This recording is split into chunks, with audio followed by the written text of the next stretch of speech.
Hey everyone, I'm a retired professional player who's attended prestige events such as the International, ESL, and many other in the Southeast Asian region, heavily utilized micro heroes in the past, and I come back to the game and I see that Helmadom, a lot of these zoo heroes are extremely strong in the current meta, and I'm going to show you, in my opinion, one of the most overpowered offlane heroes to utilize in the current patch, and that is the Enigma. Deeper understanding. First, let me elaborate the strengths of Enigma and what we're going to be capitalizing on before we get into the nitty-gritty. Enigma is a lane bully who takes the elements of microing to another level, utilizing the Eidolons to out CS, deny, and inevitably just zoning out the enemy out of the lane. Unlike previous metas, Enigma was a very slow-paced hero, opting for the minus blink BKB. Now, it can be considered a very fast-paced hero, who can open up the map early, win the lanes, take control of the early to mid-game tempo. He's extremely fast at farming and can adapt his builds according to the game. And finally, he's one of the best late-game heroes due to his toolkit. If there is a future, this will be useful. Alright guys, so we're going to showcase you guys the control groups for Helmadom, Eidolons, Hero, and everything together. This is what I usually do. So we go to the settings, we go to abilities and units here, control groups, and obviously you got tab for your next unit, but you don't really need to use it when you're playing Enigma. This is more for Beastmaster or Brewmasters or something along those lines. But control group 1, I have it as my hero hotkey, and then after that, control group 2 is going to be my Eidolons, 3 is my Helmadom, and 4 is usually my career. You can use 4. 4 is a really good hotkey, and if you want to use just all the numbers, that's fine. I have a little bit of a different setup. You can just adjust according to what's, comfortable to you, because this is what it's comfortable to me. So as you can see here, select hero is my 1, and then I have select all controlled units at 9. You could also use another one, which is called select all other units, which doesn't group up your hero, but you don't really need it. This is more for meepos if you want to utilize that. But this is what it's going to look like in-game. So obviously I'm going to spam my 1, it's going to redirect to my hero, so anytime I just want to refocus to my hero, I can just do that. Same thing for my Helmadom, as you can see, this is my Helmadom creep. Refocus by pressing 3. And on top of that as well, the Eidolons. Now, this is something you need to do and configure it. I would highly recommend doing this all before you even start a game.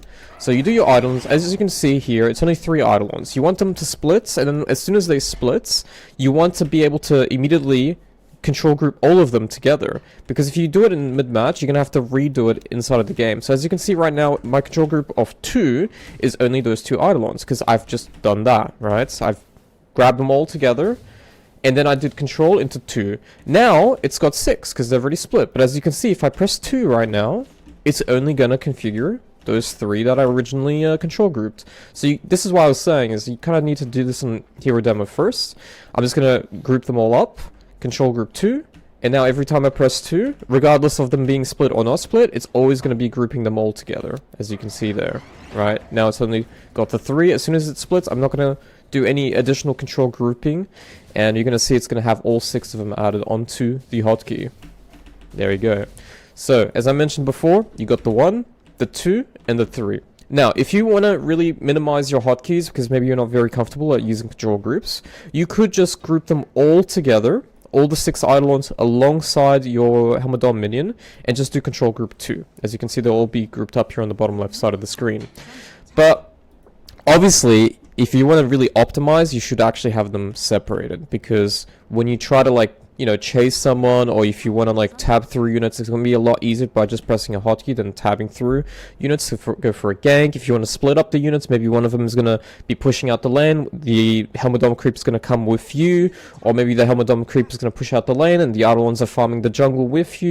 You're going to be splitting them up, not super often, but I would say in a lot of cases it's going to happen, right? So it's good to have separate hotkeys for both the Helmadom and the Eidolons. And the other one I was mentioning as well is the, select all units, including your hero. And this is very good when you're utilizing Black Hole. This is very good when you're just grouping them all together to try and target one hero. There is people like me who do a lot of this, a lot of rectangular thing. If you're very quick at it, you can do that if the units are all close and you know they're all close. But let's just assume the units are far away and you want to group them all together. It's not going to be that easy to grab them all together because they're not on your screen. So what you do is you press that hotkey and now they're all in your group. So this is one better way of doing so. Another thing as well that you can utilize this is if you black hole and then you do select all other units or select all units, and then you click the guy who you're black holing, it's not going to cancel the black hole. So I'm going to showcase that right now. As you can see, I got all the units here. I'm going to black hole them. And now I'm pressing, as you can see, I'm pressing everything alongside my hero, but it's not canceling a black hole because it's not a cancellation order. So it's very good at making plays when you want to immediately get the focus targets. But let's just say you don't have all your minions on your screen, so you can't really effectively group them up by, you know, doing the rectangular clicking, the grouping clicking. So you just do that instead. You go to the black hole, and then select all units, and now everything's coming there together. Welcome to the Abyss. Alright guys, we'll talk about the hero selection, picks and bans, and this is my, obviously, you know, kind of hero pool for different roles as well. But first things first is the gyrocopter. This hero must be banned. If you see it being picked early, or if you don't see it being banned, beware, because you're most likely going to be facing it if you do end up picking Enigma pretty early into the drafting phase. And by that I mean you're not going to early first phase pick it, but maybe in the second phase. If you're unlucky, they'll save carry for last pick, and then they'll counter with gyrocopter in most cases. This hero with flag cannon can always just decimate your Eidolons in the laning phase, but it also can kill your Helmadom creep in the later stages because it does scale off his damage. And on top of that, he has so much burst damage utilizing the barrage, the cooldown as well, so it's very easy for him to just evaporate all your minions at all stages of the game, making it very hard for you to get like a very fast tempo in the early to mid game transition. The second ban is going to be Dawnbreaker. Now this ban, I don't have it, and the main reason I don't have it is because a lot of people are banning Dawnbreaker in the Southeast Asian server. It's a hero that is very good to take the dead lane. So when you're playing against Dawnbreaker, in the laning phase, you're not really facing it, because in most cases it's going to be an offlaner as well. So you're going to be in two separate lanes. But the problem is you hit 6, you try to black hole, he Dawnbreaker ultis on top, cancels your black hole, heals out the damage. GG. Later stages, he gets an Aghanim, it's going to be a lot easier for him to cancel black hole as well. He gets Refresher as well, so he can do it 2 times. So you're never really going to get a good black hole game when you're playing against Dawnbreaker. The other problem as well is, okay, like maybe you want to go for fast tempo, you go for Helmadom 2, you could do that, maybe you can go for auras and you can be very tanky, play in a different way. I've had games like that where I'm forced to do so, but ideally I don't really want to do that, it's just not optimal for Enigma. So you could ban it, but if you're versing it, I'm going to showcase you some itemizations that you can go against it, which is obviously less optimal than the original build, but it'll still work. And the other 2 bans is going to be the Warlock and Sansa. Now, I don't have them banned because, to be honest with you, they're generally first phase picked. If they are picked, I don't have to pick Enigma. The other thing as well is, if you see maybe Warlock, Sansa picked at the same phase, maybe they left one of the support heroes to be picked in the second phase, and you picked Enigma into Sansa, or you picked Enigma into Warlock blindly, obviously. You're going to have to optimize your build. Now, against Dawnbreaker, there's not really the most optimal build to go against it, but against Sansa and Warlock there is. Now, you don't have to play for the Black Hole, which is, obviously, you think about it, it's not great, but the problem about Sansa and Warlock is they can't really deal with your minions when you have Helmadom Plus. And you could go for auras, you could go for Greaves. I don't normally ever go for Greaves because I always go for the upgraded drums. So you go for Tranquils in that case. But you could go, for example, Lotus Orbs, you can go for Crimsons, you can go for Pipes. There's a lot of items that will transition into a fast teamfight tempo, which these heroes are not capable to match because they are so reliant on their ultimates. And Enigma, in a sense, like, yeah, the ultimate's really good and it's got a very long cooldown, but I don't play Enigma just for the Black Hole. The Black Hole is that little cherry on top that wins me the late game team fights. But if I see these very slow paced heroes such as Warlock and Sansa, I convert into more of a Helmadom 2, into maybe Crimson Guard if they have a lot of physical damage, into a Pipe if they have a lot of magical damage, and I just take all those towers early game where these heroes cannot do anything against. And then even if my Black Hole is going to get cancelled later on, it doesn't really matter because I've already gotten such an advantage from my team. So I'm going to showcase you guys some of these matches I've had against these heroes, which is not optimal, but maybe they've blind picked it in the second phase, maybe it got left open, I didn't realize, and you know, maybe I don't have the best matchup, but I had to make with what we had on the table. When it comes to the itemization, really just depends on what you see your team requires against the enemy lineup. For example, in this case here, it looks like a terrible Enigma game Beastmaster Orc can pierce through my BKB black hole usage. Same with the Golem. Same with the Rubik, who can steal your black hole. And then on top of that, you got Jar, that's a very strong hero at all stages against Enigma. So what did I go for? I didn't play your stereotypical black hole game or revolving around black hole. I ended up going for auras. I went for the Helm of the Overlord, which means now the Gyrocopter can't bully out the Helmadom and I can still split the lanes. I went for the Crimson Guard because, as you can see here, they don't really have that much magical damage other than a couple of spells from the physical cores. And that's not going to be enough, so Crimson Guard is going to be soaking up a lot of the damage coming from this lineup here.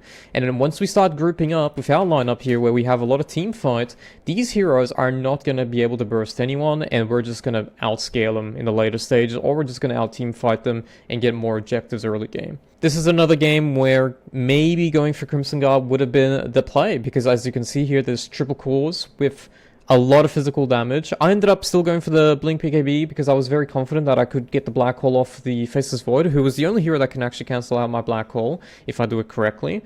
It ended up working out. But if you decided to go for Crimson Guard, that would have been a great item pickup as well in the mid to late game, because a lot of these cores, such as the MK, the Faceless Void, and Slider, would just do way less damage. And for example, in this particular game, I decided to go for Pipe, because even though Luna is, you know, a physical core, these days they're going for the Agnum's Rush, and you're going to be able to, you know, absorb a lot of that damage. Eventually I went for Refresher so we can get the double Pipe activation. I didn't really rely on utilizing Black Hole this game to win team fights. I actually just utilized it to pick off targets that were trying to split off the map, and Puck being one of them. But even if my Black Hole got cancelled, I wasn't too fussed about it because I was still very tanky with the pipes and whatnot, them being mostly a magical lineup. This is another game I decided to go for Pipe. As you can see, they have a lot of magical damage, but they also have a lot of mobility. Not the best heroes to cancel out your Blink BKB, so you can still go for BKB Blink after your Pipe, or you can go Blink into Pipe into the BKB. It doesn't really matter. It just depends on like what's happening in the game. Are you grouping up a lot? If so, then just go for the Pipe. If they're splitting up the map and you need to catch them, go for the Blink first. But in general, like I went pretty basic here, you know, with the Blink going into the Pipe, into the BKB in the later stages, and just nullifying a lot of their damage. At some point you get Refresher, and you're going to get the double Pipe against their lineup, and your heroes are just not really going to be threatened at all. My horizon expands. Alright guys, when it comes to the early game, or just in general itemization, we're gonna start with a wand and 3 branches. This is the most value you can get when it comes to overall having an actual item for the later stages of the game, but at the same time, because you're a universal hero, stats really do give you a nice benefit. The Tango, you won't be starting with 1, but as soon as the 2 bounties are collected, usually you'll get 2 bounties. There will be situations maybe you don't really get, you know, 2 out of the 4, maybe you only get 1, but you'll be able to ferry the Tango in no time, so it's not really a big deal. You want to have as much HP and just overall stats, because when you do end up trading with the enemy, you're going to be proccing your facet, which is the secondary facet, the one where whenever you take a certain amount of damage, you're going to be spawning an Eidolon. So with the Eidolons you can create and the spawned Eidolons from taking damage, you will be generally, even if you do end up dying, there will be situations where you're going to be able to end up getting the kill regardless, and that's going to be really, really good. It's going to scale really well late game, because as I mentioned, it's a universal hero. You're going to get a lot of items that give you stats, you know, such as the Helmadom in the early game, which gives you 6 stats. You're going to get some Drums of Endurance as well, which gives you strength and intelligence. Maybe you'll end up, you know, well, not maybe, but in most cases you'll end up upgrading. You might be going for more HP items such as the Octarine, maybe even the Ethereal Blade. There's a couple of stats coming from there, the BKB of course, and depending on the game you might be going for a different approach. But in general, the Facet 2 and these type of items that you're going to be building up is going to give you a really nice boost in the later stages, but also really help out in the early game. When it comes to the skill tree itself, as you can see, we're going to be maxing demonic summonings. I am not in any case going for Midnight Pulse. Maybe I just leveled up in the middle of the fight and someone trying to get away and they're using the trees to fog me or something, and I'll Midnight Pulse, level it up, you know, break the trees and kill the person. But in almost every single scenario, it's going to be conversions as your priority, the summoning of the Eidolons, and then Malphus as your second. Level 6 you get Black Hole, and level 10 you get the talents. You pretty much get the talents in every option you know are able to attain it. And that's going to be 10, 15, 20, and 25. Now, there's going to be a couple of different, or maybe like controversial from different guides. I've tried pretty much all of them. I've tested it as well in Hero Demo. I believe in almost not all cases, but in a high majority of cases, the black hole damage scales really, really well. It's a 200 bonus damage at pretty much all levels. Keep in mind, it's an AoE ability, right? So if it ends up affecting creeps or other heroes or minions or whatever within the black hole target that you're trying to get, it's going to be applying another 200 damage for those if it goes for the full duration of 4 seconds. On top of that, like I said, you're going to be very beefy with all the stat items, so also the increment of 250 HP at level 15 is going to be a really nice touch. Very low scenarios will end up going for this, because the 50 damage Malphus doesn't seem too much. But in the late game, level 25, which I do end up getting the upgrade of it in almost all cases, it does add up. I still would always go for the 250 HP. I think this one is just a bit too greedy, because you want to have like that HP, that tempo, that survivability. You're an offlane hero in most cases, so you kind of have to be like a hybrid frontline. Not necessarily like a Tide Hunter, but the fact that you have to have the ability to soak some damage, especially if you end up going for pipes and crimsons. You need some HP to make your effective HP actually valuable, and 250 HP does help. At level 20, you go for the Eidolon damage. This one is a no-brainer. There is no scenario to ever go for the other one. 40 damage on Eidolons is pretty much double damage on the Eidolons, which allows you to push faster. Some people will be like, well, why don't you go for the 10 attack speed as well? Well, 10 attack speed is not bad. Like, this is actually a decent talent as well, but I just feel like the 200 damage scaling is just way more valuable, especially in the later stages. You end up getting refresher in a lot of games, so you end up going for the double black hole, so it's a lot of damage when you get the double black hole with the level 10 talents. And yeah, as I mentioned before, level 25 you get for the 4+ Malphus instances. This is insane, by the way. I think a lot of people are still going for this one here. I used to also go for this one as well back in the day, but I've actually opted for a different build now. Nowadays you can go for Shard, you can go for Ethereal Blade, which has Edelens as well attached to it. You don't have to rely on just the black hole in the late game. In the late game, low BKB durations, Malphus times 8, it's going to be an 8-second plus duration stun, obviously in instances of 1 second in between. So if they don't Lotus and dispel, you know, the Malphus, or if they don't BKB, they're just perma-stunned. And then you can also Ethereal Blade them from afar. It's going to be summoning minions from the shard itself. It's really, really good. You can even use this to push out lanes. Like, you just throw one stun on the creep will just summon a ton of little Eidolons, and the Eidolons will just push out the lane for you. So you might not have the +4 every time you know, converts, creates Eidolons, but you'll be able to get way more Eidolons this way as well, utilizing the stun. And then when it comes to the, you know, the core items, situation items, and anti-black hole, I do have this guide here. You guys can look it up. You know, it's called Godot Enigma, Facet 2, 80% win rates. It's a very, very new build that I've just created. But as you can see here, it's got all the details on certain items as well. There's the anti-black hole game in scenarios where you can't play for the black hole, maybe because they have, you know, Dawnbreakers, silencers with refresher. You go for fast tempo items like the Helm of Overlord, the 4-staffs, because you can't blink BKB into the black hole. You just use 4-staffs, you know, to kite enemies or to help out your teammates. You can go for the Lotus to remove the silence. You go for the Vladimir's to allow for a higher pushing tempo. And yeah, there's obviously the situational items if you're versing magical, physical, if you want more uptime, or if you're versing certain heroes like the Beastmaster. Maybe they don't have that much black hole cancellation, but they have that one hero, you know, that can completely screw you over.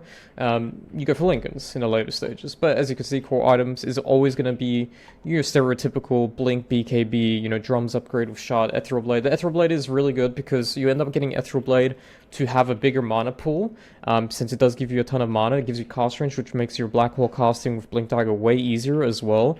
And before you get to Refresher, if you just rush Refresher, let's just say you go for these 3 core items and you rush Refresher, you don't really have the mana pool to sustain double black hole, double BKB, midnight pulses, you know, the occasional conversion from the Eidolons and all that stuff. So you go for the Ethereal Blade and it actually helps you out a lot. When it comes down to the early game laning phase, you need to think about 2 factors. You need to think about, what is your support doing? Is he playing in the lane with you, or is he playing on the side? If he's playing on the side, then you're having 2 1v1s, which means now you can actually just summon your Eidolons and hit the creeps, and you want to hit them to hit any creep. Obviously you don't want to hinder your last hitting, but it doesn't matter if the lane gets pushed, because you want to hit any creep, so you get the 6 Eidolons, you know, you want to get the split as soon as you can, and then that way you can start denying the lane back anyways, or out-harassing or out-trading. So as you can see here, you're going to be able to see me play the lane. You got the 1v1 happening on two sides. I drag the creeps, and this is the second thing you can do all the time. Try to manipulate the creeps, so you aggro the enemy hero towards your range. He gets the creeps on his side, but you also get it on your side. And the point being is you want to Eidolons to split. So manipulating the creep wave here means you get early access for the Eidolons to just free hit without being harassed or without getting killed before they get the multiplier. And as soon as you get the multiplier, and you don't really need the level 1 Eidolons early game to help you last hits, because there is no creeps left there, you're not really trading, you just send it to the side, assist your support, and that way he's going to be able to block the camp, maybe he can get the pulls off, and so on. It's only really at level 3 that you're going to be finding some opportunities, because at level 3, the level 2 Eidolons are very, very strong. They're quite tanky, you can't just one-shot them anymore with abilities, and on top of that, they do quite a lot of damage when they end up splitting. Control is mine. At some point after opening up the tier 1 tower, you need to start thinking about what are we going to be revolving this Enigma build around. Are we going to be revolving around your black hole for late game because they don't have that much cancellations, either be BKB pierces such as the chaos from the Warlock ultimates, either it be potentially Raw from the Beastmaster. If it looks like a good black hole game and you need some more AoE damage, then maybe that's the play. You end up going for the typical, drums, blink, into BKB, etc, etc. If you don't have the really approach to do so, or maybe there's a lot of magical damage, you end up going for, the pipe before the BKB. Maybe you go for the drums, blink, pipe into BKB. If you feel like they have a lot of physical damage, maybe exchange the pipe for the Crimson Guard instead. If you feel like you're grouping up a lot, or maybe you don't have the ability at all to cast a black hole in the later stage, maybe go for the Helmadom 2 and start taking those tier 2 towers way more effectively by grouping up, utilizing granite or certain creeps auras to your advantage. It really just depends on the game, but you need to start thinking about it before you go into the mid game, because if you start optimizing your items, and let's just say you poorly build some, maybe go for the blink BKB, but you can't actually get any black holes off, you've just wasted a lot of your money, and that item optimization could have just been better, more efficiently, if you just had rushed the pipe after blink or before the blink to win these early game team fights. I mean, this applies to any hero you play. You can just start thinking about, okay, what's the best way for me to play this game? Is it by building auras? Is it by grouping up? Is it by splitting? What's my timing? Generally, a lot of pro players talk about this. Is in Dota, there's a lot of timings. It will either be BKB rushing, either be Roshan timings with certain heroes like the Templar Assassin, getting that early Aegis, or Tormentors. These are things you need to start thinking about, and Enigma is no different. In fact, Enigma has a little bit more of those options when it comes to the itemizations, and the item you get right after your, drums Helmadom is going to make a big difference. After taking the tier 1 tower and you've opened up the map a little bit, you have a couple of options, and that's going to force the hand of the enemy. So you're going to have to see and kind of make the right decision. Now, the good thing is they're going to be reactive, so you got a lot of options. First thing is you can obviously just keep pushing, go for the tier 2 tower, utilizing your Eidolons, your Helmadom creep as well. The other way you could go about it is you could just farm. If you feel like it's going to be a very scary game, maybe they're not showing on the map, you don't really want to traverse this part of the map, because if you do, you might get smoke ganked and there's no one to help you. On the other hand, if you just farm over here, maybe position your body a little bit more towards the right, even if you do end up breaking the smoke, you might have a way of getting out of trouble, utilizing your creeps, utilizing the positional advantage, or even turning it around with a black hole, depending on the situation. The other thing is, if they are showing in the map, let's just assume you are pushing tier 2 bottom, they end up TPing and defending. Now they can't TP towards top, they can't TP towards mid. You could make your way now from the river towards the mid lane, get that gank, plus up, and take the tower. The other option you have is obviously just keeping the lane pushed down at bottom, force a TP top if they're trying to still take that tier 1 tower, defend it, and then take the tier 1 top tower instead. Keeping your Helmadom creep in the bottom lane, which will keep the enemies always trying to clear out the lane. The idea is that if you are constantly pushing the bottom lane, you are forcing someone to show, and if they don't show, you take the tower. If they do show, then you have these other options of moving out towards different lanes, or even just farming more defensively on your side of the map, these 3 camps here, maybe even the bottom side here, and just getting really fat really early. So I'm just going to showcase a little bit of what I do in this game here, and as you can see here, I push out the bottom lane first. I notice that there's no one coming here because all the fights are happening mid lane and they're trying to force the tier 1 tower. So now I can push out the bottom tower here with my Eidolons while farming the enemy jungle.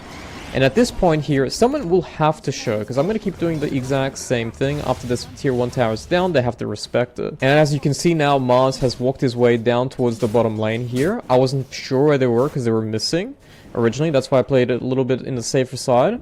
Now, Mars is pushing his limits here, you know, thinking that he can push up the lane, disrespecting the power of Enigma, and Enigma is kind of insane. If you have all the Eidolons available here with your creep, you can one-shot a 1.5k HP hero such as a Mars, and keep the pressure down in the bottom lane here.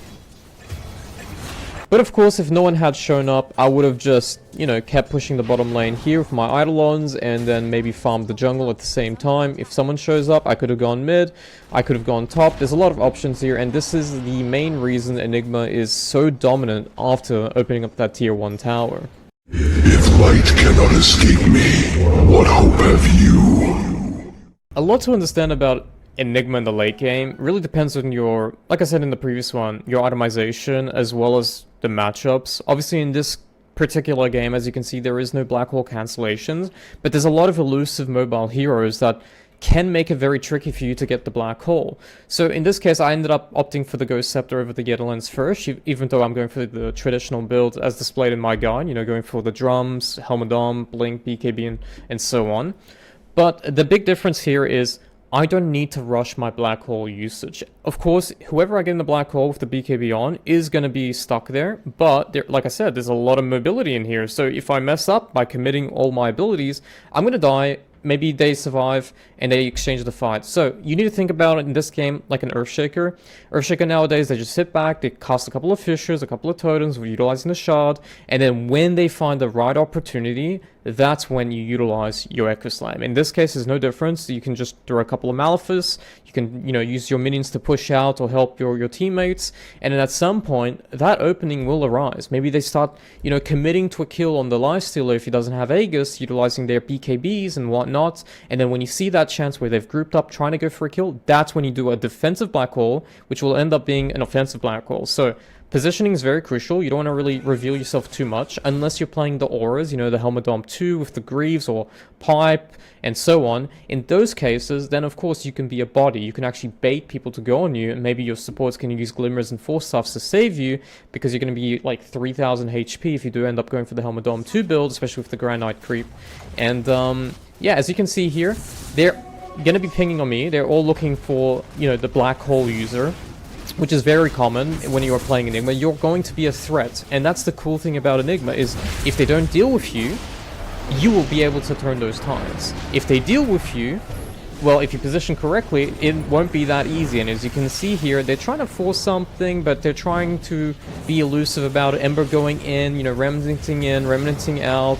PL's looking for me as well. In this case, they're trying to kill the backline here. And we're getting some support kills. They're getting some support kills as a trade. But I still have the black hole. So at some point, if I get the black hole off, that's going to be it. That's going to be a guaranteed kill. And as you can see here, I'm not forcing anything here. This Ember is trying to be very cheeky. I could have black holed him here, but it was no guarantee that he would have died. Because as you can see, my lifesteal is all the way up here. My Lich is over here, very little mana. So I don't need to force anything here. If they bring more numbers to me, that's when I start using the black hole and I get maybe 2 heroes in there. And even if we don't end up killing, they won't have the damage to fight back because it's going to be very low. In this final clip, I'm going to showcase a little bit about positioning. As you can see here, I'm playing on the Fog here. My Morphling's pushing with the Aegis. It's pretty much an equal game when it comes to network, but we do have the ability to siege with a ranged hero with Aegis. That's our advantage. So our backline can't get caught, and this comes down to our supports alongside myself. I have Black Hole, which is a very intimidating ability here, and they understand that. So they make a smoke play, they rocket to scout it out. The Face of Void chronos me, which is actually the optimal play here for them, but the problem is, not all of them rotated through, because some of them had to defend the tower, so they didn't have enough damage to finish me off. But at the end of the day, what matters is that they've committed a lot of resources onto me. We still ended up killing the Faceless Void. And on top of that, not having Chrono to deal with the Morphling is a big advantage for us in a team fight. So as you can see, it's going to be one of those scenarios where in the late game, if you do have the ability to utilize Black Hole, it's going to be an immediate threat that they have to respect. And if you get it out, it could be game-changing. And that's pretty much it for a general consensus on how to effectively play Enigma and climb the MMR leaderboards at, I would say, at any bracket, you know, going from Herald all the way towards Immortal Plus. There is a lot of little, tips and tricks that I didn't include in this video because otherwise the video would go for an hour plus. If you guys really enjoyed the video, make sure to hit like and subscribe, comment down below, and if we do end up hitting 10k views, I'll release another one and I'll make it very specific, very advanced tips and tricks that will elevate your gameplay to another level. Anyways, hope you guys enjoyed the video and I'll catch you guys in the next one.